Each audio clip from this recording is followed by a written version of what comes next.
In this video, I'm going to show you how I flew on Air Canada business class to Japan for just $38, not only for myself, but for 3 others as well. And not only will these methods cover exactly step-by-step how to find and book these flights, they'll also help you do the same for pretty much any other destination like we did to Singapore, Taiwan, and Korea just in the last year. And the magic behind all of these flights?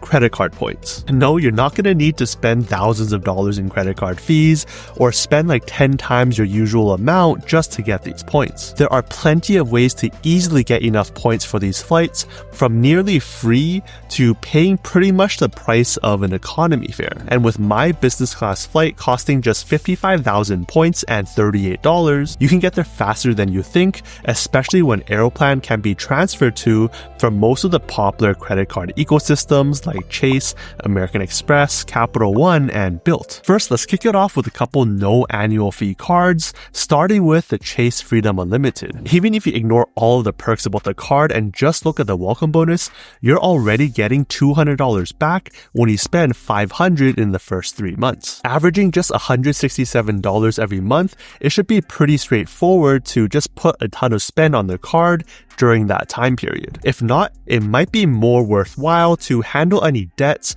or improve your financial situation before coming back to this journey. Now, you may wonder, how is getting $200 back related to earning points for your flights? So instead of $200 direct back, you're getting 20,000 Chase Ultimate Rewards points, which is already more than a third of the way there. On top of that, the $500 of spend you do, as well as any spend into the future, will earn you more points as well, at a rate of 1.5 times points per dollar spent, as well as 3 times on dining, 3 times on drugstores, and 5 times when booking travel through the Chase portal, all of which will help you earn even more points towards your travel desires. Then add in Chase's other Freedom card, the Freedom Flex, that will also give you the same $200 bonus after the same $500 of spend in the first 3 months, and you'll be up to 40,000 points already. The Freedom Flex does have another trick up its sleeves though, which is why I've had it for over 3.5 years by now, and that's instead of getting 1.5 times points for all of your dollars spent, you'll get 5 times points per dollar spent, up to $1,500 every quarter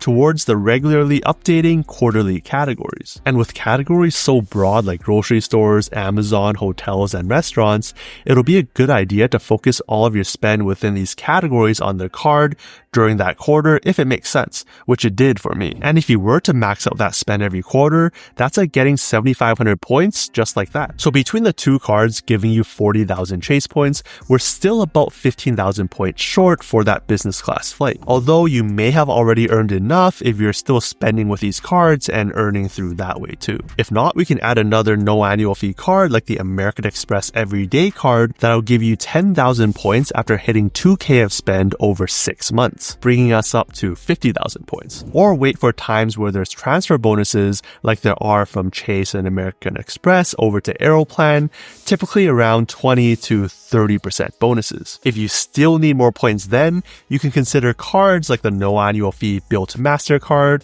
that will give you points on your rent without any transaction fees. Or the Capital One Venture X card, one of my favorite cards that offers you more than enough points for that flight, as well as a ton of travel perks like getting lounge access. Now, those are some ways to get you the points you need for pretty much no extra cost, other than some awareness in which cards to get and putting spend on those cards to trigger those bonuses. That's the first step. Next, we need to find a way to transfer these points over to programs like Aeroplan, where we would be booking these flights. Fortunately, with American Express, all of their points earnings cards will already allow you to transfer points to partners. For Chase, on the other hand, we need one extra step. You see, the points earned on your Chase Freedom cards can't be used for that much more than just cashback and a couple other things. In order to unlock transferring to partners, which we'll cover later in the video, you need one of their Chase Sapphire cards, either the Sapphire Preferred with a $95 annual fee,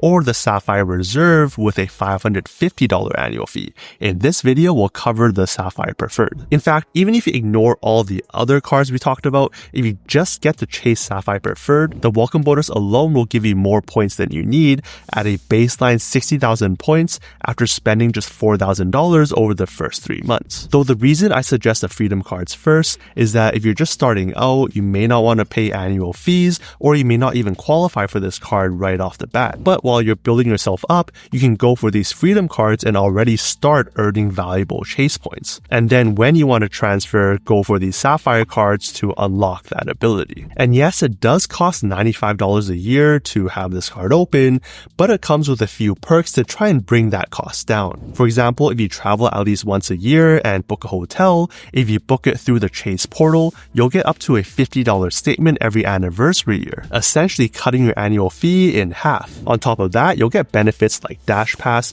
which is already over $100 in value every 12 months, Instacart membership with quarterly credit, and some perks on earning more points at Peloton and Lyft. And if that wasn't enough, you'll also earn even more points on your usual spend, like 2 times on travel, 3 times on online groceries, and 3 times on select streaming services. Oh, and don't forget the welcome bonus as well, which has gone up much higher in the past on some occasions. If you want even more simple ways to earn all of these points for relatively low cost, you can consider cards like the Capital One Venture X and Amex Gold cards, both offering you more than enough points just from their welcome bonuses, enough credits to pretty much offset the entire annual fee, and tons of perks you can check out in this video over here. And on top of all of that, if you really don't want to deal with cards, you can just buy these points instead. With bonuses happening almost every month, you can buy Aeroplan points for as low as 1.28 cents per point, where if you need 55,000 points, that'll only cost you just over $700, which is pretty much the same price as if you were booking economy. Now that we know how to earn these points, how do we actually find these flights? Well, good things never come easy, and it's not that you can just have your points and book any flight you want on any day you want. Typically, each flight will only have a couple business class seats up for redemption using these points, unless with some special exceptions. So having booked quite a few award flights over the last year, here are my tips on how to maximize your chances at snatching one for yourself. Be flexible on when you can fly, be flexible on which cities you want to fly to, be okay spending like a minute a day doing your searches, and have enough points ready on hand or ready to transfer at a moment's notice. So let's explain what I did. Again, these flights work best when you can be flexible on when you can take time off to travel or exactly which cities you want to travel to. In my case, we kind of knew we wanted to fit in some sort of travel around the May long weekend. So I had a search bookmarked on my favorite tool, Seats.Aero, for a few weeks around that weekend, as well as originating from all the major airports along the West Coast and a few major Asian cities that we were okay traveling to. I would also run this search every now and then to see what would pop up. And in case you weren't familiar, this tool helps you search across a ton of different programs with advanced search tools to make your life a lot easier. When something did pop up, I would click through to the actual program to make sure it exists, as well as double check how many points it would cost and how many seats there are available. To my surprise, during my search back then, there were a whopping 8 seats available on this route from Vancouver to Osaka for just 55,000 points each, plus $38 USD. And because I had points ready across Chase, American Express, and Capital One, I could move on to the next step to transfer my points and book. Now, there are a couple of limitations about the program though. They don't search across every single program available. Results aren't always live, so you want to double check with the actual program's website. And the free version only lets you search within 60 days, so you either need to pay $10 a month or $100 per year to unlock the pro version that gives you an entire year search. For me personally, it was more than worth it to do, and even if you go month to month, you maybe pay for a couple months before you find and book your flight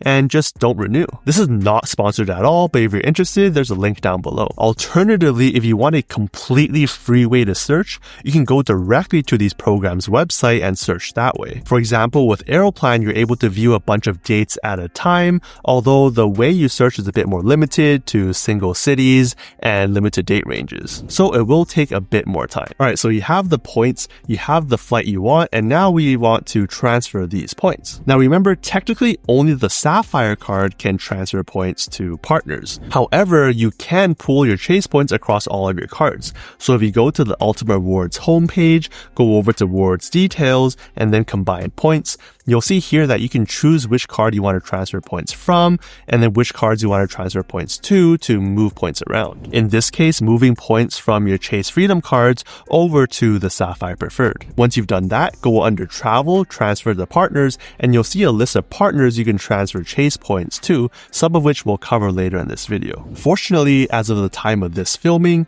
there's a running 20% bonus. So instead of needing to transfer 55,000 points to get 55,000 Aeroplan points, you only need to transfer 45,834 points to get 55,000 Aeroplan points. It's also pretty much instant when transferring to Aeroplan, going from Chase, American Express, and Capital One. Then once your points are on your account, go through the whole flow and check out.